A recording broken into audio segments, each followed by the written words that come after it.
Welcome back for the final installment of our playoff run on FL Teams. We got J Frog here with you with EJ again, breaking down the big game, the final, the one at the end of all of it, right? Storylines collide. So how's it going, EJ? The granddaddy of them all, man. The granddaddy of them all. Yeah, this was going to be fun. So before we get started, just want to let you guys know again, FL Teams. Couldn't do this without them. FLteams.com.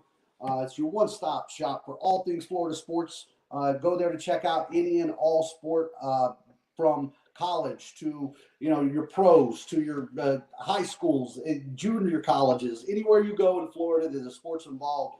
FL Teams has got somebody on there covering for you. So make sure you check them out at FLteams.com. And of course, as always, throughout the year, we couldn't do this without our sponsor. Great partner that we deal with, Symbol. You guys are all familiar with Symbol by this point. It's basically, the stock market for sports. Allows you to trade your sports teams like their stocks. You can earn cash payouts when your team wins. So Symbol's blended sports in the stock market to offer you a new way to invest and profit from your favorite teams. Use your sports knowledge, buy low, sell high, earn cash payouts when your team wins. Join the already 6,000 plus early adopters who have started to profit from their sports knowledge. You can visit www.symbol.com. That's SIMBULL.com. Or you can visit the link in the description. Also, when you go on, make sure when you create your free account that you use the promo code FLTeams. FLTeams promo code will give you a $10 deposit bonus to help start building your portfolio. So I feel like every time I read that, I have to start off with saying, like, what team would have been good, right? Like, if you could have got the Bengals early on in this playoff run, right? Yeah. So, it's so funny. I think, last time you and I talked, I think we were riding the highs. The championship game's over. Maybe taking in the ether a little bit. But, man, the more I sat down and looked at this game, EJ, it's hard for me. Look, my heart wants one thing, but my head says the other. Yeah. I pretty strongly all the way through. So, for you, what big storyline is still sticking out here that you're looking forward to? Like you said, the heart wants one thing, the head wants another thing, right? The brain wants another thing. To be honest with you, my heart and head kind of want the same thing. I'm stuck on this Matthew Stafford thing. The trials and tribulations he's been through in Detroit. Not getting the credit he's deserved throughout his career for putting up the passing numbers that he has in a Detroit offense organization that just hasn't catered to him, right? My heart and head are both with him on this one. That's true, man. And even more so, just flashing back through some of the stuff and then rolling back footage. I saw him interviewing Stafford, and they asked when his wife came to jump him and hug him after the game. And you were like, "Oh, were you expecting to see her?" And he goes, "Honestly, I didn't think anybody was going to be down there." But then it's one of those mic'd moments that's in the background, and as she's crying and legs wrapped around hugging him. Yeah. The only thing he says in her ear is, "We still got one left. We're not done." Right? Yeah. So to think he's complacent or feels okay with just being there, I don't think that's the case at all. Yeah, and to like it or not, Stafford's at the back end of his career. He's in year 13, going on year 14 after this season. Joe Burrow, Jamar Chase, T. Higgins, those guys got a lot of Super Bowl runs probably left in them, right? A couple pieces here and there. Offensive line needs to be a focal point this offseason, but they've got a lot of football left in them. Von Miller, Eric Weddle now, coming up from drinking margaritas over by the beach, and Matthew Stafford, like those guys don't have a whole lot of football in them. I think Stafford obviously probably has more than the other two, but to me, it's just like you said, that hot mic catching them. I like the fact that he's not coming into this either like, hey, it's in our home stadium. It's our house. He's still keeping it with the same attitude. We're not done yet. Nothing's a shoe in at this point. Well, I mean, look, at this point, man, LA's done nothing more than they did in 2018. Yeah. Right? You've done nothing more than you did with Jared Goff. Right. You're doing nothing more. I mean, you're there. So now what do you do with it? Right? And I do think, some of the interesting stuff that you keep digging a little bit deeper, it's been weird, man. Usually this week between the championship games and then the Super Bowl gives you all these like crazy little media day stories and the nice little touchy-feelies. Man, we ain't had none of that. Like between the Flores nonsense and Brady retiring and everything else, like kind of overshadowed the Super Bowl, really because like you said, Monday through Saturday up until Super Bowl Sunday, there's always a preview this, preview that comparison between Ramsey and Jamar Chase or Burrow and Stafford, the mind games of McVay versus Taylor, like what's going to go on there. I mean, personally, I haven't heard anything of that. There's been a couple touching stuff here and there, that came out that Jalen Ramsey said he wants to shadow Jamar Chase no matter where he's at.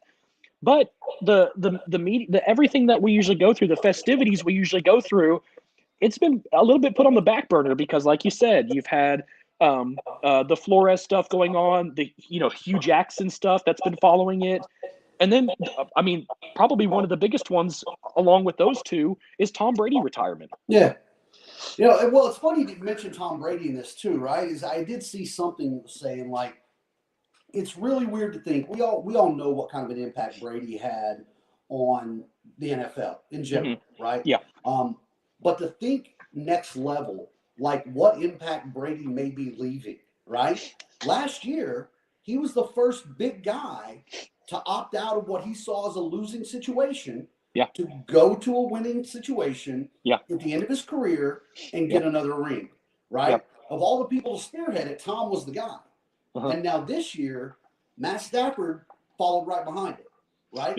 So then that really opens up the eyes when you stop to think in this coming off season, if Stafford and the Rams are successful, does that just further cement the blueprint for a guy like Russell Wilson or Aaron Rodgers that says like, I got to get out of here. Let me go be a plug and play somewhere. That's, literally the Rams were obviously a quarterback away. I don't think Jared Goff was taking them to the winning side of the promised land. He just wasn't able to push the ball downfield enough. The offense wasn't quite as explosive as it should have been. And then, of course, the inconsistent run game never carried them either. But, like you said, who's going to be that next Russell Wilson, Aaron Rodgers caliber quarterback, maybe even Derek Carr, getting a whiff in the trade market as well. Who's going to be that big guy to make that big splash on a team that's literally plug him here and it's a Super Bowl contender? Or, I mean, look, Kyler Murray, apparently, that's all the rage nowadays is when you stop following people on Instagram, then everybody starts speculating. So, I know. Yeah, I can't see him leaving Cliff. But no, Cliff is Kyler. Kyler is Cliff, right? They drafted Josh Rosen the year before that. Whiffed on Josh Rosen. We know how his career's kind of panned out.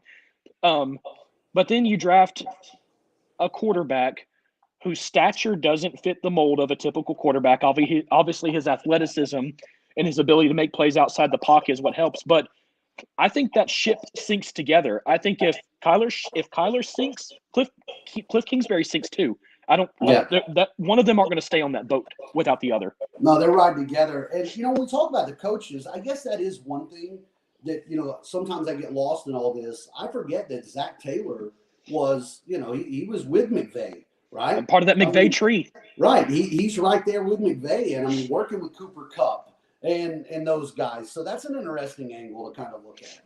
Yeah. I think the matchup, I don't think anyone's in this game anyway. The games are so simplified to these two. when you have a Matt Stafford at a Cooper Cup, you don't have to get fancy.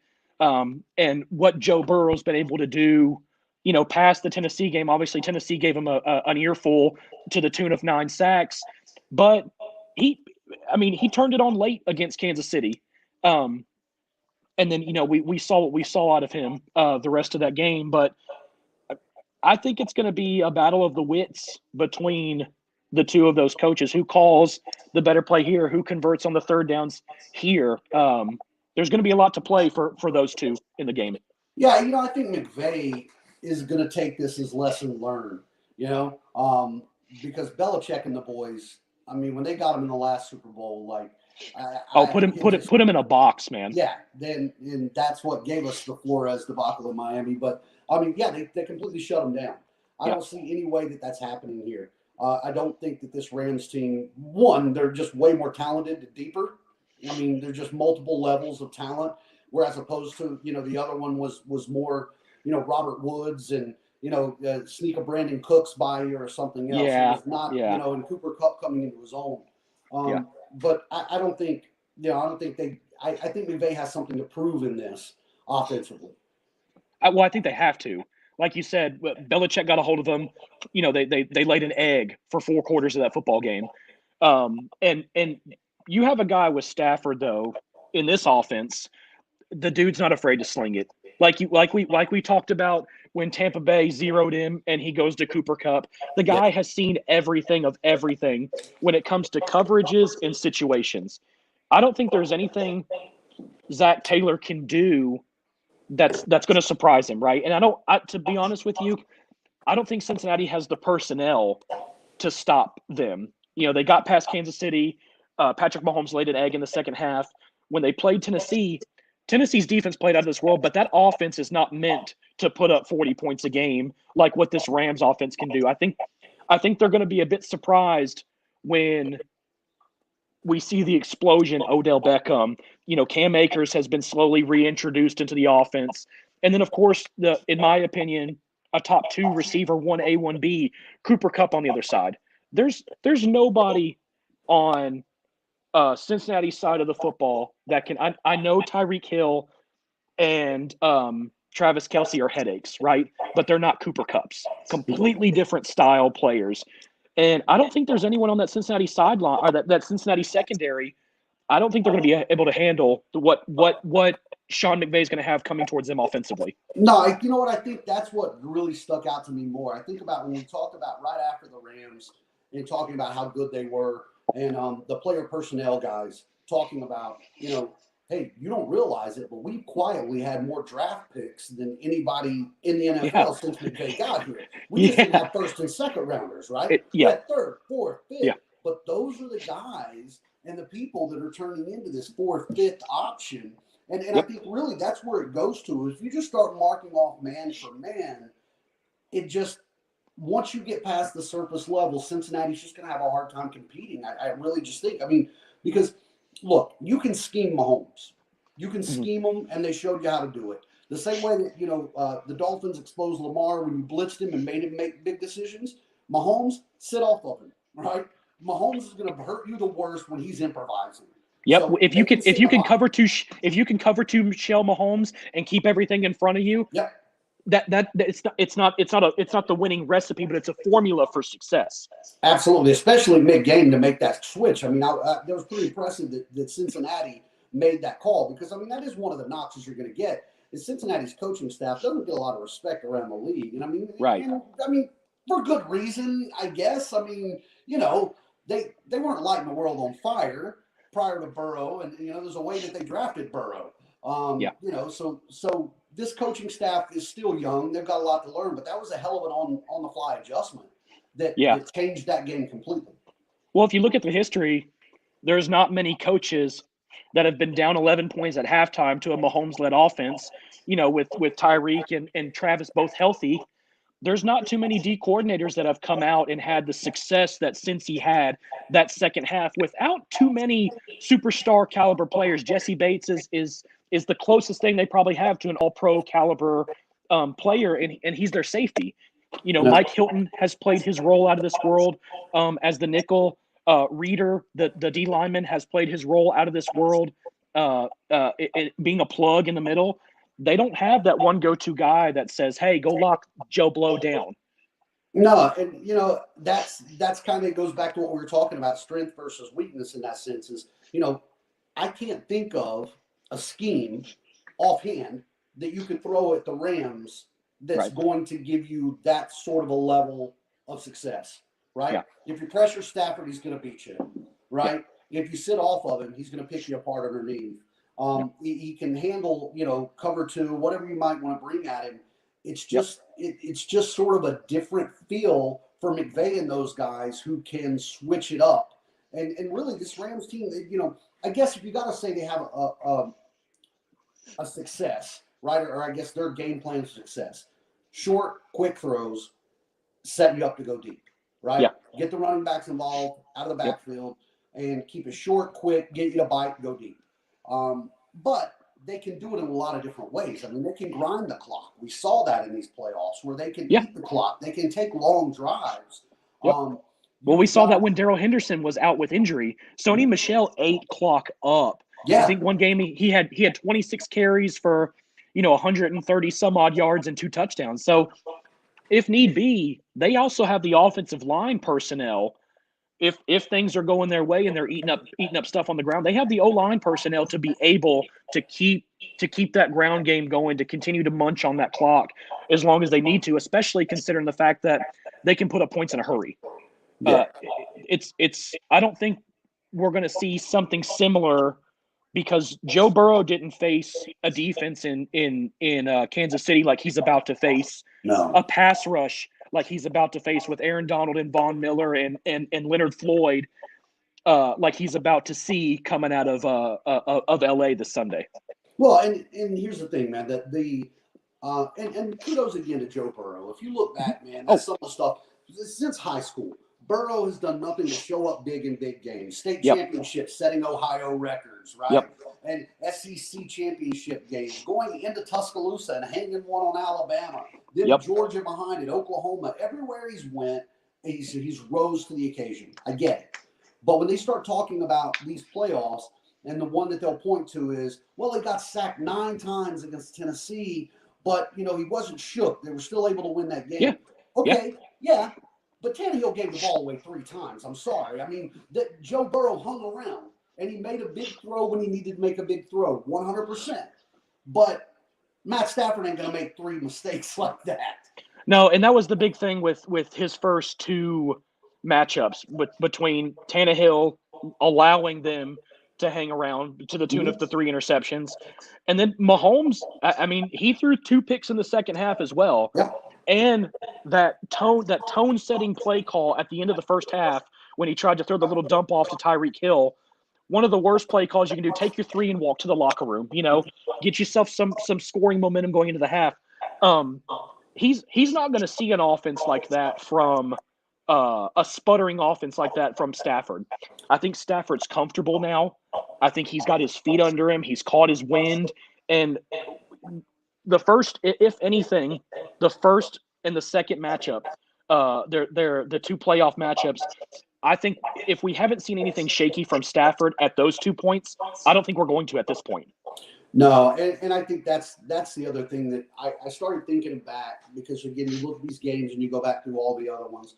And I can remember all the way back to when, the Rams were the greatest show on turf and Brady and the Patriots come in and shock the world, so to speak, right? Yeah. Almost from that point going forward, you can dress it up. You can put lipstick on a pig. But at the end of the day, man, what wins is what's going to win in the Super Bowl. And it is. Yeah. Right? Yeah. It's not going to be the flashiest. When's the last time somebody came out and just, blew the doors off of you? We thought Kansas City was going to do that. And then what happened? Tampa just ran it right. I mean, just devoured them on the offensive line, and they couldn't do anything. Well, they did the formula. A lot of the formula that Cincinnati did in the second half was they ran that cover 2 shell. They stuck Whitehead and Winfield back, and they said, don't let him beat you over the top. Yeah. If it's in front of you, we'll make a play on it. That's fine. When we get into the end zone, obviously the field shortens. It becomes a little harder to score, but do not give up the big play. And to the tune of what Cincy did in the second half of that ball game. Yeah. Well, and I think the Super Bowl more so than most comes down to matchups, right? I mean, every game is, of course, matchups. So you're going to win one, you're going to lose on spots. But when you look at matchups on this, it just really it's like Cincinnati's strengths play into the Rams' strength on defense. Yeah, right? it almost cancels itself out, right? Right, and Yeah. their weakness on offense is straight up a strength on on the defensive line. I mean, Yeah. I forget who I saw breaking it down, but they basically said like, look, any game that you would go into, you talk about Cincinnati, you go, here's what you're going to have, right? You're going to have obviously a matchup that you should be able to win in Jamar Chase, and you can pretty much check that off every time. Yeah, yeah. If there's one guy in the NFL that you say might be able to negate that, he happens to line up for the Rams. And that's on the opposite side of Jamar Chase. On the opposite side of Jamar Chase. And if there's one guy in the entire league that you would say, like, I don't want this guy to disrupt my passing. Like, if I could just get rid of one defensive lineman, it's going to be Aaron Donald. And that's who's going to be on the opposite side of the ball. Exactly. So since he's been Joe Burrow got sacked 55 times this year, 9 against Tennessee. Yeah. I don't think that they're going to let up at all. When you're talking about Floyd and you're talking about Von Miller and you're talking about Aaron Donald, and I mean, that's a lot of pressure. Yeah, and I think Cincy has two ways to win this ball game. One, they win the battle in the trenches offensively. This O-line has to become something more than what we've seen. Not even from a playoff perspective, the season perspective. Like you said, to the tune of 55 sacks, 9 against Tennessee. I think he only got sacked two times or so against Kansas City. Kansas City has Chris Jones on the D-line, and that's about it, right? Sometimes they send Willie Gay and Nick Bolton, but they don't have a shadow of a pass rush compared to what Tennessee and the Rams have. That offensive line has to evolve somehow, right? B, Joe Mixon has to be involved early, whether it's on the ground, whether it's out of the backfield. Same thing with Pirine. Pirine's got to be involved early. If you cannot force the ball to Jamar Chase, because we know who's going to be shadowing him, right? Raheem Morris already came out and said it's a no-brainer. If that's who Jalen Ramsey wants, that's who Jalen Ramsey gets.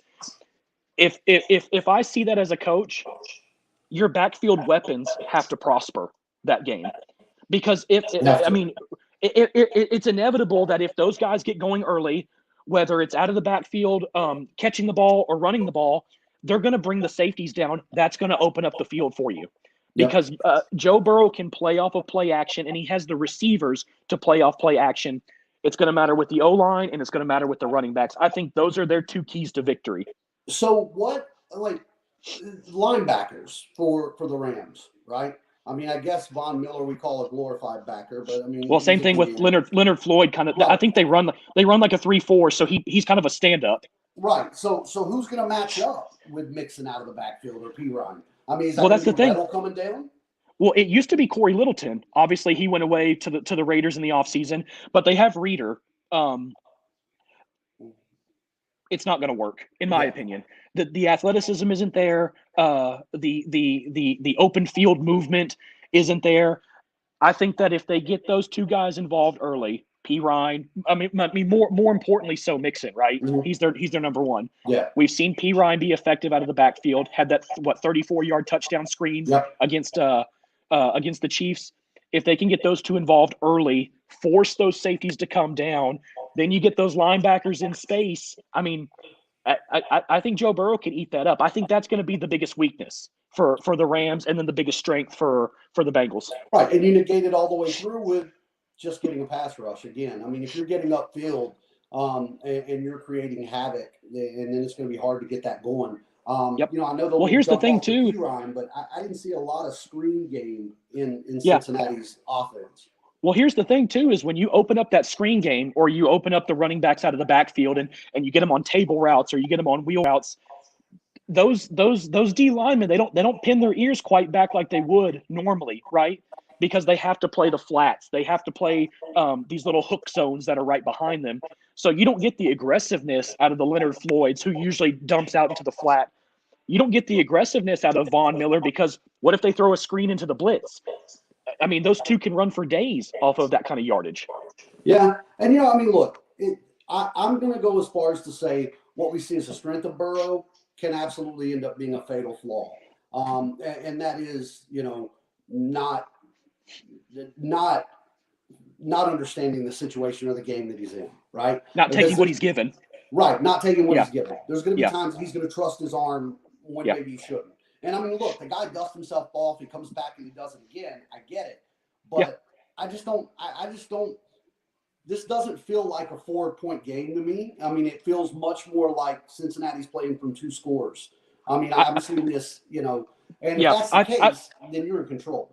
I think you're going to see the ball game get away from somebody. And whether there's a late charge, that the team can rally around, that's one thing. But I think you're going to see the ball game get away from somebody. And then, like you said, you get Joe Burrow being as young as he is. I don't want to say arrogant because I think it's more confidence than arrogance. Right. But is he going to have to start playing hero ball? Is he going to have to start putting the ball in places that, not to say he can't physically, but normally he wouldn't have to because they don't have to play that style of football. That's going to be pretty telling, come Super Bowl Sunday. And it's funny. You had just mentioned that about Jalen Ramsey wanting to lock him down, which I like. One of the other theories that I had heard, which would have been absolutely kind of genius on the other end, is that you would basically double team Chase all day and then just lock Ramsey up with Higgins. And that's what I would do. 2 are both gone. That's what I would do. Or vice versa. You double somebody over the top. You bring a cloud of safety over, and you put Jalen Ramsey and say, hey, you here for the day. Yeah. To me, that makes the most sense because then the running backs have to be involved. It's inevitable, right? Then Boyd has to be involved. I think CJ Uzama said he's going to try to go with the MCL sprain. They don't know, how much he's really going to be a factor. It's not like he's Travis Kelce where it's like, hey, even when he's on the field, regardless if he's at 60 or 100%, we have to count for him. You don't really have to account for CJ Uzama. But, to your point, that seems like a spot on, almost kind of game plan is to lock Jalen Ramsey down on whichever one of the 2. And the other one, I'm just going to shadow you. Yeah. I'm gonna put someone man-to-man on you, and then I'm going to keep a safety over top somewhere, probably in a quarter or a half, and I'm just going to let him cover that area, whatever it is. Yeah, I mean, because I think the Rams just up front are going to get plenty of pressure. I don't think you don't need a blitz. You ain't got to bring a lot of fancy. I mean, I just think hat on hat, they're going to win those battles. Yeah, and the 55 sacks this year from Joe Burrow, that shows that I don't think the pass rush is going to have too much trouble. Maybe not sacking Joe Burrow, but getting him off his spots, getting him uncomfortable, maybe putting a helmet to a chin a couple times after he lets the ball go. I mean, you don't have to have sacks to be successful as a pass rush, right? You can get QB hurries. You can get him off his spots. You can make him throw something that maybe the timing just wasn't ready. He needed a half second more, causes a deflection, maybe an interception, whatever it is. But to attune to this too, Jalen Ramsey's so good because he gets to practice Odell against Cooper and Cooper Kupp. I mean, that's true. You get to practice against, in my opinion, probably one of the best route technicians. You know what I mean? He's so specific and he's so precise, Cooper Kupp, with his craft. Yeah. And you get to learn from that too, because you get to see it. He's going to tell you kind of things from his point of view because on Sundays they're not lining up against each other. Right. So he can kind of guide Jalen Ramsey and say, hey, look for this, this, and this. And Jalen can do the same thing on the other side. Well, it's another thing. Zach Taylor actually brought it up when they were interviewing him and they asked about Cooper Kupp. And he mentioned, Cooper being one of the smartest guys he's ever played with or been around. But he also, not just about route running, but he was like, he cares about the run game. And when you think about that, he blocks. And, he said it wouldn't be unusual to get text at midnight after a game where Cooper Kupp's sending you still pictures of the defense and how they reacted to a pass play, telling you how you could run on the other side. And, so you think about Cooper Kupp's, he's a selfless guy. He's going to do whatever it takes. You see him throwing blocks downfield. Yep. And then quite genius. I mean, the Odell Beckham was a nice pickup. But I think one of the best things the Rams did is they tied pretty much all of his incentives on the contract to the team. Yeah. Like there weren't individual incentives. Everything for Beckham to get paid is because the Rams win. So Yeah. now all of a sudden Beckham has become a team guy. It's like an individual award, but it's based off team effort, right? Right. You don't get this if the team doesn't get here, or if the Yeah. team doesn't get here. And I mean, when they signed Beckham, it's in LA, the spotlight, the new stadium, the Rams logo, the diva that's coming with, that OBJ last name. You don't think anything but selfishness, individualism, and maybe a little bit of drama, right? And I mean, the first couple weeks he was a little frustrated, but we haven't. I mean, we haven't really seen any of that. But I think he was frustrated because he wanted to get integrated so much faster than what he was able to. We didn't see that drama, Odell, that we saw with the Giants, that we saw in Cleveland. I didn't see any of it anyway. No. Well, I mean, look, it was one of those rare occasions where you have a guy who says, I just want to win. And he gets to a situation where he's winning, and all of a sudden he's not a problem anymore, right? Yeah. I mean, they say winning cures a lot of ills, and it's true. When we go down the whole list of this, when you look at it, Cincinnati, look, no matter how good your offense is, the defense just doesn't quite stack up, right? Right. Just right. personnel-wise. If you look again on the other side, you're not only got great offensive power, but great defensive power. And again, these are guys sharing footage and breaking down film together. Yeah. You don't think that, that Matt Stafford and Aaron Donald are breaking down game film, talking about what the defense is doing while the quarterback's going the other way? I mean, and can you imagine, Aaron Donald is an intelligent guy when it comes to football. I don't know how he is from a personal perspective, but when it comes to football, whether it's his technique, whether it's reading a play, diagnosing a play, however you want to describe it, he was an intelligent guy. And then you get someone like Von Miller in there, right? Yeah. Von Miller was a dominant and is an intelligent football player as is, whether it's lining up as a linebacker, if they spread him out a little bit, or if he lines up as a defensive end.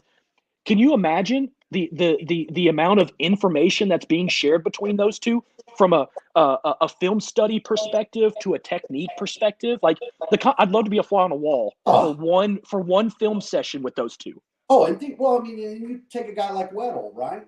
What I really like about this is you take a guy like Weddle, and Weddle's the outlier on this whole thing. Again, he was sipping margaritas, right?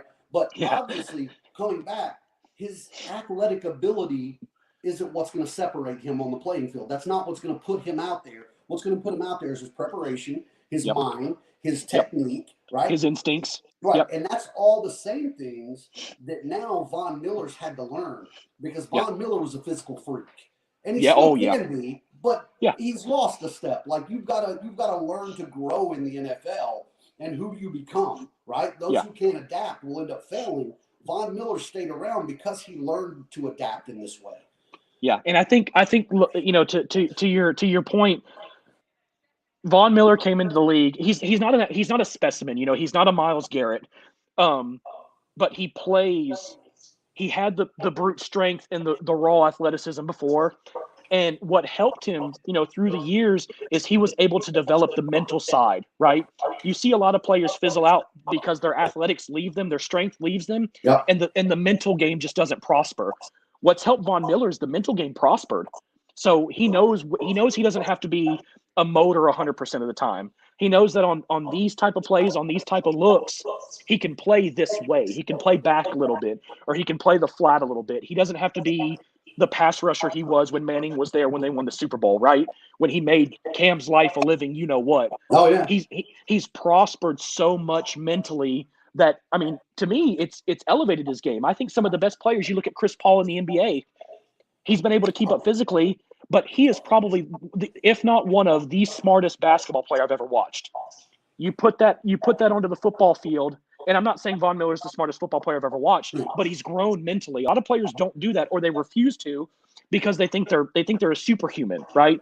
They think the physical will carry them all the way through their career, and that's not the case. Right, and I mean, you take a guy like Matt Stafford, who's obviously physically talented, arm-wise, right? Yeah. But he's been surrounded by teams that they couldn't just line up and man for man blow you off. Like, he didn't have advantages, right? So mentally, Stafford had to work to the advantage. Stafford had to understand more so when it wasn't throwing to Calvin Johnson, right? When you have Megatron, what are you going to do with it, right? So you've got another guy who's progressed. And so it goes back around. We're kind of talking about how, I mentioned the old Greatest Show on Turf and Brady, right? this just seems like a team with the Rams that were put together for a purpose. They were put together for a reason. The pieces are in place. There were times all year that they were kind of forgotten about and they kind of fell down a little bit. But then at the end of the year, you're like, oh, shit, they're still, they're a top seed, but just hanging out in that middle part. Yeah. But when it's supposed to come together, it's coming together. Yeah. And, almost like a dog that's bred to protect, right? It's got one vision in line, and it doesn't deter from that at all. That's like what the Rams are doing with this roster they've assembled, with this Avengers roster that they've assembled. Yeah. There is one purpose, and I won't say that it's a failed season because pieces came in so late. Yeah. Odell came in late. Robert Woods went out. The running backs have been a little flip-floppy between Darrell Henderson, Sony Michel. They grabbed him, midway through the season. Then Cam Akers comes back. So people are saying, hey, they have this all-star studded cast. This should be a walk in the park. Continuity is huge. Yeah. Building a rapport, especially with quarterback and receiver, are huge. And I would say the past week or so, 2 weeks maybe, you're just now seeing that from him and Odell. And as much as people want to harp on Odell's attitude and his mindset and his, what he's had the selfishness through the past couple of years, the dude can play football. It is what it is, right? And now that you have that talent, Cooper Kupp on the other side, and you have a comfortable Matt Stafford, I mean, to me, that's a recipe for success. I don't know about any other people. Sure. And, the other part of that is, again, the years you spend in the league. It's funny, Stafford, I think they just said, he just turned 34, which for some reason he seems way older to me. But, yeah. I think Detroit ages you times 2. So he's been in the league 26 years. Right, he's like dog years. But it's funny, only thinking 34. I mean, if Brady teaches us anything, he's got 3 or 4 more years in him. But this is a team of guys who have been hungry. I like the dog analogy and what it is. Yeah. That have wanted to win. And you've got guys who have individual accomplishments, right, that haven't had that one team accomplishment, right? Yeah. They haven't had that one mark. All pro, Pro Bowl, but nothing from a team perspective, yeah. Sure. And you are running out of a window from Beckham, from Stafford, and, there's no guarantee you get back to the spot again. Again, it's almost like things find people at the right time, right? Mm-hmm. And you see guys that are ready to, they talk about when preparation meets hard work, luck happens, whatever that may be. It's they just seem prepared for what this moment is going to be. I will say this though, man, and you got to feel it too from Tennessee. I am hearing a lot of stuff about Cincinnati, we know this isn't Burrow's last Super Bowl. No, you don't. No, you don't. It wasn't even supposed to be his first. Right. So, I mean, to say it won't, I get it. Like, people are enamored with the moment. They look at the weapons. They're like, hey, how can this talent regress, right? How can we go backwards? Yeah. But you just don't know. From day to day, when it comes to football, being on the field or practice, OTAs, whatever it is, there are so many variables that play in day to day. And the AFC is getting stronger, too. You still got Pat Mahomes. Who knows what Belichick's going to do in New England if Mac Jones, if they can get him a playmaker outside. You have Justin Herbert. The Chargers are only a couple pieces away from seriously competing. We don't know if Aaron Rodgers will end up back in Green Bay or with another AFC team. There's a lot. Those are big variables right there that you can't guarantee Joe Burrow having a Kansas City Chiefs run where they go to 2 or 3 Super Bowls in a row. A month ago, we were sitting, I think all of us would sit here and talk about Indianapolis being in this game, right? Yeah. I mean, that was going to be the run. So, there's nothing that's guaranteed to be back there. You've got to take every moment for that. That being said, I just think the Rams offense is too much that they're going to give themselves enough of a pad because I do think somewhere along the way here, Cincinnati's just too talented. And Chase will get Ramsey. Chase will get Ramsey on one. I mean, there's going to be at least one. It's inevitable. Yeah, it's inevitable. Yeah. Whether it's a screenplay that he's just able to get free for a handful of yards, or he takes a slant and you have a safety overplaying somewhere else. He gets by Ramsey, boom, 60, 70 yards, he's gone. I think that Aaron Donald, because he was such a focal point on, of that Rams defense when they laid the egg against Brady in the Patriots, I think this is beyond personal for him. I think this is beyond personal. This is more than a mission for him because he knows the performance that they put down. Not as much defensively, more so offensively, obviously, but still, he was a part of the team. The team that together did not get a Super Bowl, did not get a Lombardi. I think this is personal. If you can go beyond personal, I think that's what it is for Aaron Donald in the Super Bowl. Again, a guy with individual accolades to the end of time. Yeah. I mean, defensive players of the year and MVP conversations and all of this, like he's had all of that. But at the end of the day, none of that really matters, man. None of that matters if you don't have a ring to go with it. And I mean, again, stuff that we see countless number of guys who come in and never have a chance to be able to do that. And I think, again, these guys are just professional. And I think that's really going to be the approach. I do. I just think that the Rams are going to handle this workmanlike. I don't think it's I struggle when I look at the over. I see something like this. I can see it going under. Yeah, I could see it being a 24-14 type ball game. Yeah. 31-10 type ball game. I think the Rams are approaching this as business. And I think the Bengals are approaching this as a game. You know what I mean? Like, it's still important, but hey, let's go out, let's sling the football, let's put up some numbers. The Rams are like, nah, suit and tie. This is a business meeting. It's the Super Bowl. We're still being paid lucratively to play a game, but this is a business. This isn't a game for them.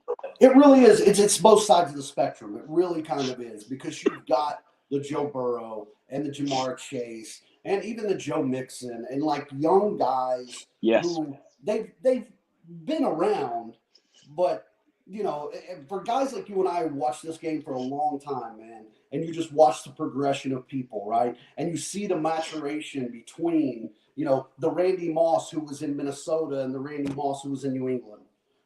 Like you see a maturation process that people go through. It just feels like the Rams are ripe there, where they put this part together, and it's an opportunity that you don't miss on. And but they're still going to be. You can get caught. I mean, Cincinnati has a puncher's chance because they can punch. Yeah. Oh yeah. Yeah. And I think that Aaron Donald and these guys that have had a taste of this before. Jalen Ramsey was really close. What was it in 2014 or 2016, where they were 13-3. Almost leading the AFC. I think that Aaron Donald and these boys, these grown men, are past looking at this as a game.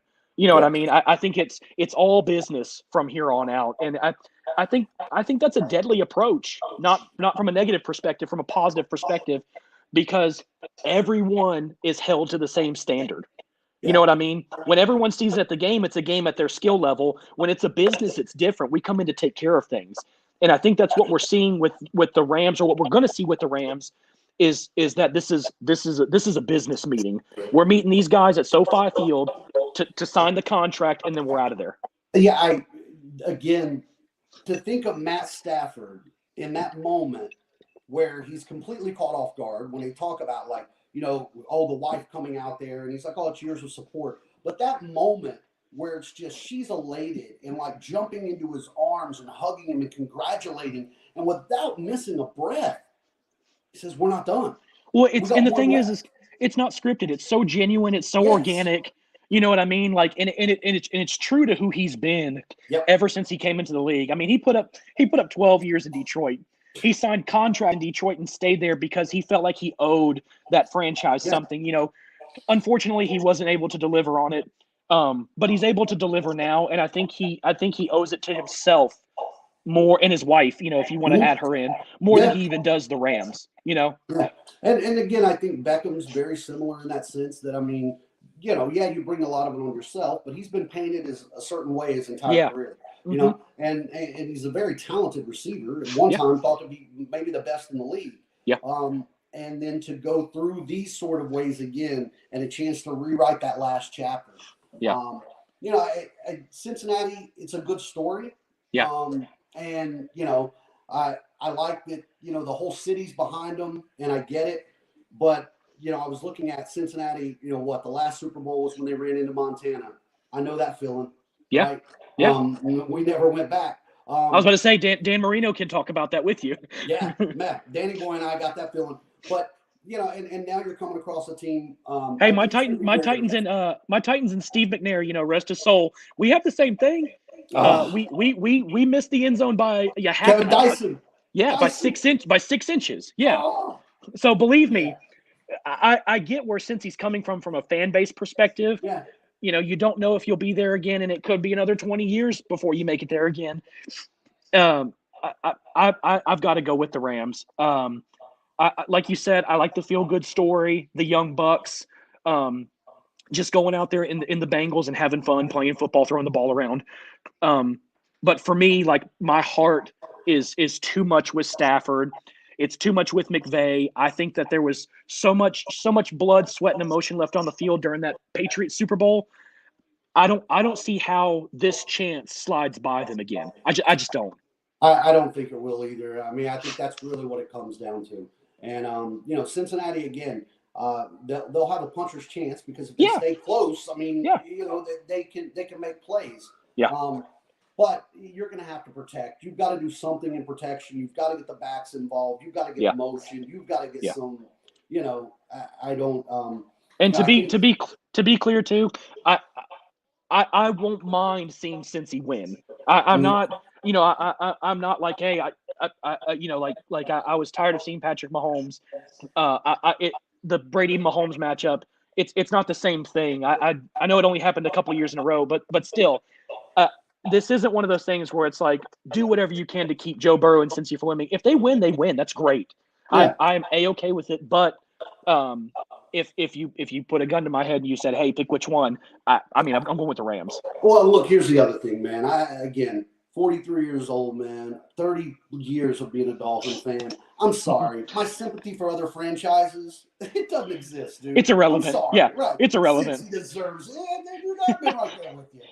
No, you deserve it when you win at the end of the game. That's when you deserve it. Absolutely. Until then, feel good story, that's fine and all. Like when Philly went nuts up here when they won the Super Bowl. Yeah. I was like, you deserve shit.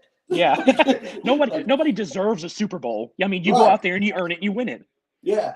So, dude, I think it comes down to that. I think it's probably a 10-point game. I think somewhere we were talking about 27-17. I think somewhere in there. 24-14-ish, 31-17. I think we see, I think we probably see one team pull away early, and then there's a battle back towards the end of the game. And that, it brings it within reaching distance, but it's still just a little bit too far. But I think we see one team, maybe not the first quarter, but between the second and third quarter, I think we see one team kind of take over. And I think that'll be the Rams.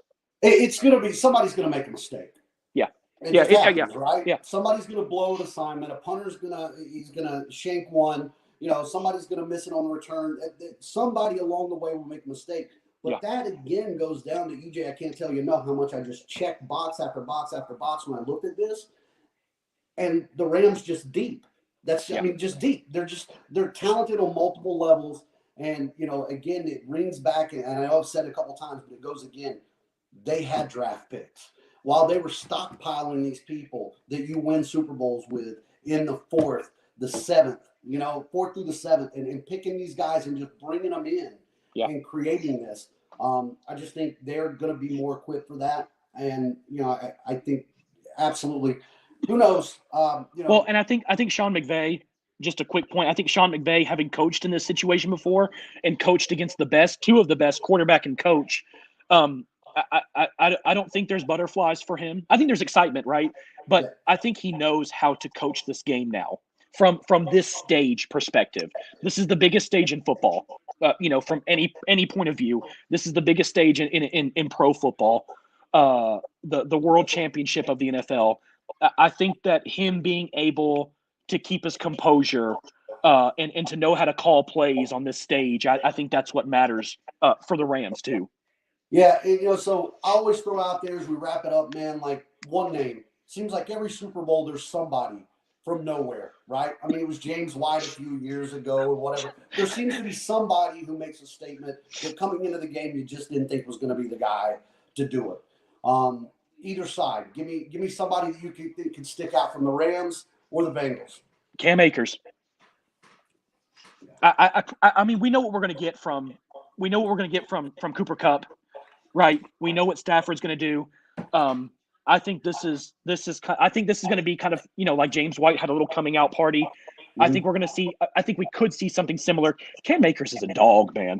To do what he did physically, and to be on this stage, not only for his team to be on the stage, but for him personally, he could have still been out for the year, right? Absolutely.